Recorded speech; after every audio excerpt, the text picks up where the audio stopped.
اطہر کاظمی صاحب یہ مجھے بتائیے گا کہ یہ جو حالیہ یہ ڈیسیجن لیا گیا آپ کی نظر میں یہ عدالتی فیصلے سے خائف ہو کے یہ لیا گیا گورنمنٹ کی جانب سے یہ جو کارروائی کا ہے، اور اگر ایسا ہے تو پھر یہ جو تحلیل کا معاملہ ہے یہ تو جانا ہی پھر سپریم کورٹ کے پاس ہے، تو یہ سوچ اس کے پیچھے کیا کار فرما تھی؟ دیکھیں اوبیسلی دلوں کے ہی راز تو میں نہیں جانتا، جو سوچ ہوگی وہ حکومت کو پتہ ہوگا، لیکن کچھ چیزیں بظاہر جو کچھ چیزیں جو بظاہر ہمیں سامنے نظر آتی ہیں کہ ہر موقع کے اوپر موجودہ جو حکومت ہے یہ عدالتوں کے فیصلوں کو فرسٹریٹ کرتے رہے، چاہے کسی کو ضمانت ملے تو دوبارہ گرفتار کر لو، کسی کو جلسے کی اجازت ملے ڈی سی کو سے زبردستی اجازت لے کے دے عدالت تو کمشنر جناب رات کو نیا آرڈر نکال دے۔ تو عدلیہ کے فیصلوں کے ساتھ جو کچھ ہم نے دیکھا کہ گزشتہ 2 ڈھائی 3 سالوں میں ہوا اس کی نظیر کبھی کسی مارشل لا کے دور میں بھی نہیں ملتی۔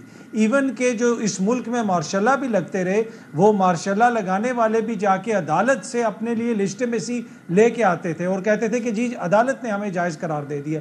یہ تو ویسی سیاسی حکومت ہے اور جمہوری حکومت ہے جو کہتی ہے ہم سپریم کورٹ کے فیصلوں کو نہیں مانتے، الیکشنز کے معاملات آپ کے سامنے اور وزراء کے بیانات ریکارڈ پہ آپ کے سامنے کہ جناب ہم نہیں پنجاب میں انتخابات کروائیں گے، کر لیں جس نے جو کرنا ہے۔ ابھی جو حالیہ مخصوص نشستوں والا فیصلہ ہے اس سے ہو سکتا ہے آپ اتفاق نہ کریں، میں اتفاق نہ کروں، لیکن جس قسم کی تنقید کی گئی، ایک صوبے کی وزیر اطلاعات نے جج صاحبان کے گھر والوں کے حوالے سے جو باتیں کی، خواتین کے حوالے سے جو باتیں کی کہ جناب اور اس کی گھریلو مداخلت سے ہی فیصلہ آ گیا، یہ ہو گیا، کیا یہ حکومت کا رویہ ایسا ہوتا ہے؟ کیا آپ نے اپنی کبھی بھی پوری سیاسی تاریخ میں کسی بھی حکومت کو عدلیہ کے اوپر جج صاحبان کے حوالے سے اس قسم کی باتیں کرتا سنا ہے؟ ہاں اپوزیشن میں کرتے ہیں، اچھا ایک چیز اپوزیشن میں کرتے ہیں، لوگ الزامات بھی لگاتے ہیں، پر بڑا انفارچونیٹ ہے عدلیہ کو فرسٹریٹ کرنے کے لیے، فیصلے کو فرسٹریٹ کرنے کے لیے یہ سب کچھ کیا جا رہا ہے۔ اچھا حسن ایوب صاحب یہ بیسکلی اب یہ جو اس معاملے سے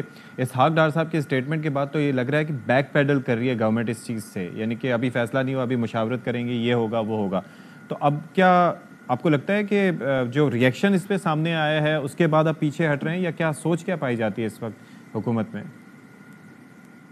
نہیں، سوچ تو اس حوالے سے یہی ہے کہ جو آرٹیکل 17 کے حوالے سے پابندی لگانے کا ارادہ یا اعلان کیا ہے عطا تارڑ صاحب نے، اچھا اس کو آپ یہ پابندی کہیں گے یا تحلیل کہیں گے؟ اس کو ایک سیاسی جماعت کی یہ تو تحلیل کا معاملہ ہے نا، پابندی ہے، جی پابندی ہے، تحلیل کہہ دیں پابندی کہہ دیں، تو یہ تو بنیادی طور کے اوپر جس کی انڈورسمنٹ جو ہے وہ انہوں نے پارلیمنٹ سے لینی ہے، کیبنٹ سے اور پارلیمنٹ سے، اور کیبنٹ اور پارلیمنٹ کے اندر تمام ان کی اتحادی جماعتیں موجود ہیں۔ لیکن جو اطہر کاظمی صاحب بات کر رہے تھے عدلیہ کے حوالے سے اور عدلیہ کے اوپر تنقید کے حوالے سے، تو عدلیہ کے اوپر تنقید کرنا ایک الگ بات ہے، لیکن جو عدالتی فیصلہ ہوتا ہے وہ پبلک پراپرٹی ہوتی ہے، اس کے اوپر آپ تنقید کر سکتے ہیں۔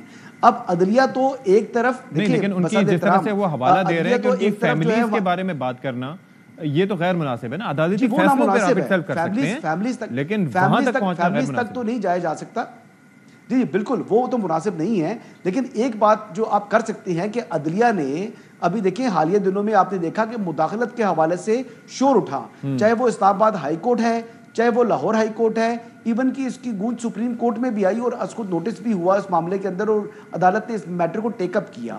اب دیکھیں عدلیہ ایک طرف کہتی ہے کہ ہمارے معاملات کے اندر مداخلت ہو رہی ہے، لیکن دوسری طرف جب عدلیہ اپنا ایسا فیصلہ دے دے جس کے ذریعے، یہ مخصوص نشستوں والے فیصلے کی بات کر رہا ہوں، کہ جس کے ذریعے آپ نے پارلیمنٹ کے اختیار میں مداخلت کر دی، یعنی آئین کو آپ ری رائٹ کر گزرے ہیں تشریح کے نام پر، تو کیا اس کو مداخلت نہیں کہا جا سکتا؟ اگر اس کو مداخلت کہیں گے تو کیا یہ جو ہے عدلیہ کی تضییق ہے؟ وہ حالانکہ وہ تو عدالتی فیصلہ ہے، پبلک پراپرٹی ہے، اور پبلک پراپرٹی کے اوپر جو ہے عدالتی فیصلے کو یہ بھی کہہ سکتے ہیں کہ حسن ایوب صاحب وہ تو اس کے اندر یہ فیصلہ درست نہیں ہے۔ اس بات کو جو کہا جا رہا ہے کہ یہ عابد زبیری صاحب بھی یہ کہہ رہے تھے کہ ایبسولوٹ جسٹس ہے، جب ان سے پوچھا گیا نا تو ریلیف کے لیے گئے ہی نہیں تھے، ریلیف کے لیے کمپلیٹ جسٹس کے نام کے اوپر، ہاں وہ کمپلیٹ جسٹس کا اس کا نام تو دیا جا رہا ہے، لیکن آرٹیکل 51 بڑا واضح تھا۔ ایک چیز یہ ہے کہ پارلیمان یا آئین پاکستان کا جو اختیار ہے، اب آئین پاکستان میں ترمیم کا اختیار یہ پارلیمان کا ہے، اور آئین اور قانون کے اندر جو ریٹرن کینڈیڈیٹ ہے اس کے پاس ٹوٹل جو ٹائم گیون ہے وہ 3 دن ہے کسی بھی سیاسی جماعت میں وہ شمولیت اختیار کر لے۔ یہاں پر نہ صرف کلاک کو ریورس کیا گیا بلکہ 3 دنوں کی جگہ اس کو 15 کر دیا گیا. اور دیکھیں سنی اتحاد کونسل کی اپیل تھی, اس اپیل کو کیا عدالت نے ڈسمس, لیکن جس فیصلے کو سنی اتحاد کونسل نے چیلنج کیا تھا سپریم کورٹ میں, جس کو امپیون آرڈر کہا جاتا ہے, اس کو سیٹ اسائڈ کر دیا. Appeals are dismissed, impugned order set aside. یعنی یہ ایک کیا مذاق تھا؟ یا اس سے پہلے کبھی آپ نے کوئی ایک مثال بتا دیں, پورے پاکستان کی عدالتی کو ایک نظیر بتا دیں جس میں اس قسم کا فیصلہ ہو کہ جو اپیل ہے اس کو مسترد کر دیا ہے اور جو فیصلہ جس کو چیلنج کیا تھا اس کو بھی جو ہے وہ سیٹ اسائڈ کر دیا. ٹھیک ہے عامر مجھے تو کم از کم عدالتی جتنا کام کیا ہے ایک مثال بھی موجود نہیں ہے. اچھا عامر زیاد صاحب, ویسے ایک امپریشن پایا جاتا ہے کہ پاکستان ایک ایسا ملک ہے جو بہت ہی اوورلی لیجسلیٹڈ کنٹری ہے. یہاں پر جتنی قانون سازیاں ہوتی ہیں امپلیمنٹیشن اس کے مطابق نہ ہونے کے برابر ہے, ہر چیز پہ قانون سازی. پھر آپ یہ دیکھیں ہمارے پاس لکھا ہوا آئین موجود ہے, لکھے ہوئے آئین کی کئی بار تشریح بھی کی گئی اور اس کے بعد کئی اس کے اندر امینڈمنٹس بھی آئیں. میں برطانیہ کو دیکھتا ہوں کہ وہاں پر الیکشنز ہوتے ہیں اور اس کے بعد شکست ہو جاتی ہے تو وہ فوراً بندہ کنسیڈ کر کے اور اس کے بعد پھر مبارکباد اگلوں کو دیتا ہے, جہاں پر لکھا ہوا آئین نہیں ہے. اور ہمارے یہاں لکھا ہوا آئین ہے اور وہاں پر مذاق پہ مذاق چل رہا ہے. یہ مائنڈ سیٹ کیا ہے, یہ اگر آپ سمجھا سکیں تو. دیکھیں یہی المیہ ہے جو ہماری حکمران اشرافیہ ہے, ہمارے جو سیاستدان ہیں, جو کام آپ نے پارلیمنٹ میں طے کرنے ہیں, اور اگر آپ بائی دا بک چلیں تو عدالت میں ہر کیس جائے ہی نا. آپ جو ہیں جو اپنا فیلئر ہے, اپنی ناکامی, اس کا ملبہ آپ سپریم کورٹ پہ ڈال رہے ہیں. اگر فرض کریں کہ بھائی الیکشن ہونے تو وقت پہ ہونے, اس کا ایک ایس او پی ہے, لیکن ہمارے یہاں بدقسمتی سے پارلیمنٹ ہو, الیکشن کمیشن آف پاکستان ہو, یہ ادارے جو ہیں جن کو جمہوریت کو فروغ دینا ہے, آگے بڑھانا ہے, لیکن اس کے اندر یہ بھی تو دیکھیں نا کہ نہیں ہوئے وقت پہ تو کیا ہو گیا بھائی. وہ تو اب ٹھیک ہے کچھ نہیں ہوا, لیکن آپ دیکھیں نا پھر عدالت میں کیس گیا, عدالت کے خلاف. جیسے ابھی آپ خود فرما رہے تھے, ہمارے دوست بتا رہے تھے بھی کہ بھائی آپ بالکل فیصلے پہ تنقید ہو سکتی ہے, لیکن ججز کے معزز ججز کی خاندان پہ تو نہیں ہو سکتی نا. ہاں جی. تو آپ ایک ہوتا ہے کہ میانہ روی. ہمارے یہاں دیکھیں جس پارٹی کے خلاف فیصلہ آتے, چاہے وہ پی ٹی آئی ہو چاہے وہ نون لیگ ہو, تو وہ تنقید شروع کر دیتے سپریم کورٹ آف پاکستان پر. یہ تو بڑی سنہری تاریخ ہے نا. نون لیگ نے تو باقاعدہ حملہ بھی کیا تھا, جیسے پی ٹی آئی پہ بھی ہمیں دوست بتا رہے تھے پی ٹی پی پہ حملہ کیا, فلاں کام پہ حملہ کیا, بالکل ٹھیک ہے. لیکن نون لیگ کو بھی تو یاد کریں کہ اس نے سپریم کورٹ پہ چڑھ دوڑے تھے, اور وہ شہباز شریف لوگوں کو کہہ رہے تھے کہ قیمے والے نان کا میں نے بندوبست کیا ہوا پنجاب ہاؤس میں. تو یہ بھی تو تاریخ ہے نا, سنہری تاریخ ہے آپ کی, اس کو اندھیری تاریخ بولے, جس میں طارق عزیز مرحوم بھی تھے, اور پتہ نہیں کون کون اور لوگ تھے نا. تو ہماری ہر سیاسی جماعت تو قابل مذمت ہے نا سر, یہ قابل مذمت ہے نا یہ عمل. بالکل ہے. میں آپ کو میں وہی بات ہے, تو اگر وہ کریں تو قابل مذمت اور یہ کریں تو قابل مذمت نہیں ہے. میں دونوں کو میری جان میں نے دونوں کو کہا نا, میں نے دونوں کو کہا. میں کہا پی ٹی آئی نے بھی اگر کام کوئی بھی کرے گا, پی ٹی آئی کرے گی وہ بھی غلط ہے, اور نون لیگ کرے گی. لیکن یہ کلیکٹیو فیلئر ہمارے سیاستدانوں کا کہ اگر یہ پارلیمنٹ کو مضبوط کرتے, وہاں بیٹھ کے فیصلے کرتے اور آئین و قانون کے مطابق کرتے, انڈر کٹ نہ کرتے ایک دوسرے کو, تو پھر یہ آج ہم پاکستان اس مشکل میں ہوتا, اتنی ہم تکلیف میں ہوتے, اصل بات یہ نہ ہوتے. اصل بات تو یہ فیلئر ان کا ہے, ان سب کی ناکامی ہے یہ. اور جتنی بڑی سیاسی جماعتیں پرانی جو جمہوریت کا راگ الاپتی ہیں, جن کی پرانی تاریخ ہے, ان کی زیادہ ذمہ داری آتی ہے کہ بھائی آپ تو مطلب آپ غلطی بھی نہیں کرنے کے لیے تیار نہیں ہے, غلطی بھی پرانی کریں گے آپ, اور اس غلطی کو دہرائے جائیں گے. دہرانا بھی نہیں چاہیے, غلطیوں سے سیکھنے کی بات ہوتی ہے, انسٹیڈ کہ آپ ان کو دہرائیں.